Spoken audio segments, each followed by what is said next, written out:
I'm sure you've heard of the shai-hulud NPM worm by now, but I want to go in this video and talk about why it is extremely sophisticated and honestly, like really impressive, okay? So what is happening here is we have hundreds of NPM packages that have been infected. The 640, by the way, this number is increasing actively, that have been infected via this shai-hulud supply chain attack. NPM is the node package manager. Basically, it's a place for people who code in JavaScript, put code for people to use, right? It's like, traditional package manager system, kind of like pip for Python. You can write these functions that are really complex and hard, like is number, is even, is odd, and upload them so people don't have to write that code themselves. Very simple stuff. A lot of that code most of the time lives on repos like GitHub, for example. Somebody, we don't know the patient zero yet, poisoned their package with a thing called a pre-install script or a post-install script. Very common practice in packages, right? But the post-install script was malicious and did the evil bidding of this worm. When this repo went up, other maintainers of other packages downloaded that package. So Wiz.io, a research company, did a really good job of breaking it down with this graphic here. So again, we have kind of this like initial compromise, like a patient zero of the attack that no one really knows like where this started, and imagine that somebody gets hacked, right? Somebody has the ability to maintain an NPM package, so they get compromised.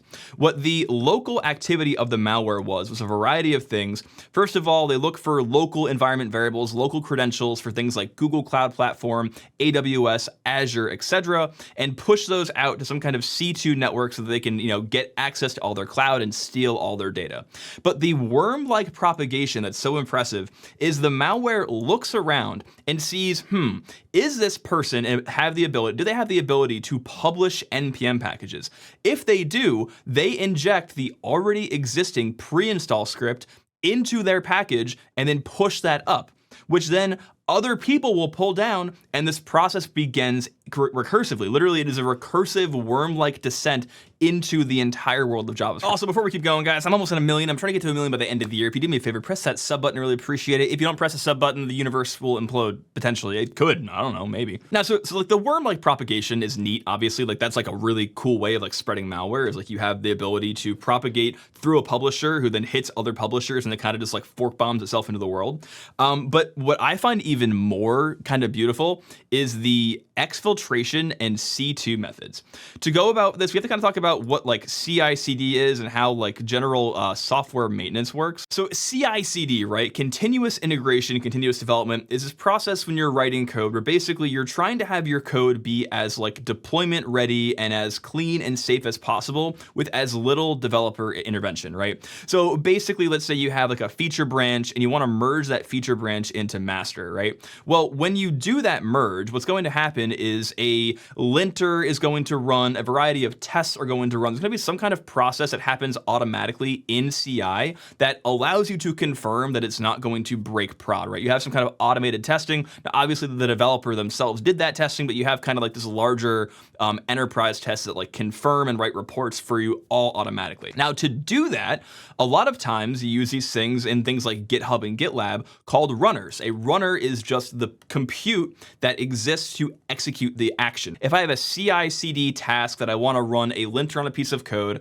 that linter has to physically execute somewhere. And so I can register a computer as a runner for that CI task, okay? But what shai-hulud does, which is so beautiful, is when it gets onto somebody's computer, when it locally exploits them, it makes a new GitHub repo to push all their credentials to. Okay, it makes a place to exfil and C2 kind of control, like to push those credentials. But then it makes a malicious workflow in GitHub, and it registers the developer's computer as a GitHub runner. What that means is they are able to have workflow actions that execute on behalf of the malware on the developer's computer. They're literally using like GitHub's ability to run actions as like their botnet C2. It's absolutely incredible. So in this workflow, this is Datadog's write-up on this, very, very good write-up here. I'll link that in the description below as well. They have this discussion going on in a workflow, right? So the workflows have discussions. And then when a discussion item is added, the steps to execute that discussion are to just run the command, right? So you take the body of the discussion and you run it. Okay, that is the entire workflow. What this boils down to is the attacker can add a discussion to the workflow that will contain a malicious command, and that malicious command will get ran like CI/CD on the most available GitHub runner, which is just the compromised person's computer.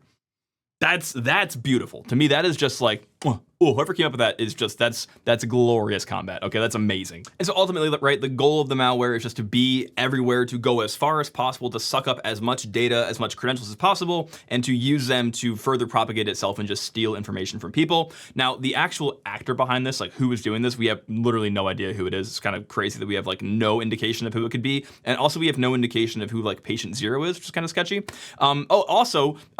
The agent can conditionally just wipe your computer. It's like, oh, I don't need to be here anymore, delete the whole CPU, which is also kind of terrifying. So yeah, a couple quick ways to tell if you've been hacked. First of all, if you have a new repo that just like appeared on your computer magically and it has cloud.json, contents.json, or environment.json, not great. Also, if you see a bun environment file that match either of these hashes or a setup bun.js that matches this hash, I would probably be a little nervous. Also, another way that you should be using your authentication is if you are a maintainer of, well, if you're anybody, you should have two-factor authentication. And one of the methods that the two-factor for NPM allows is YubiKey, today's sponsor. Guys, the only way you can be safe online is by having multiple factors of authentication when you're doing auth on any website. There are 3 forms of authentication: things that you are, like your fingerprint, your eyes, your voice; things that you know, your password, for example, or a PIN; and things that you have, like a key or a smart card. Now, I go to YubiKey for my security keys because they are universally accepted. They literally work on all these platforms. In particular, I'm looking at kind of the developer area here. Things like Bitbucket, GitHub, Docker, GitLab, Ubuntu are all compatible with the YubiKey. It is an easy way to add two-factor authentication flow to your workflow and allow you to not get compromised by the shai-hulud worm if you maintain an NPM package, guys. And starting Thursday, they're having their Black Friday sale until December 1st of 2025. Guys, get 30% off a YubiKey right now. That is a great deal to make yourself secured. So that's, come on, just go get one. Oh, and look at that. You can get them at Best Buy. That's pretty cool. Thanks again to Yubico for sponsoring this video. Back to the video. Anyway, guys, that's it for now. Thanks for watching. I appreciate it. You know what to do. Smash that sub button. Come on, a million's coming. We can get there by the end of the year. I feel it. I know it. I know we can do it. You have to press subscribe. The universe depends on it. Thank you so much. Goodbye.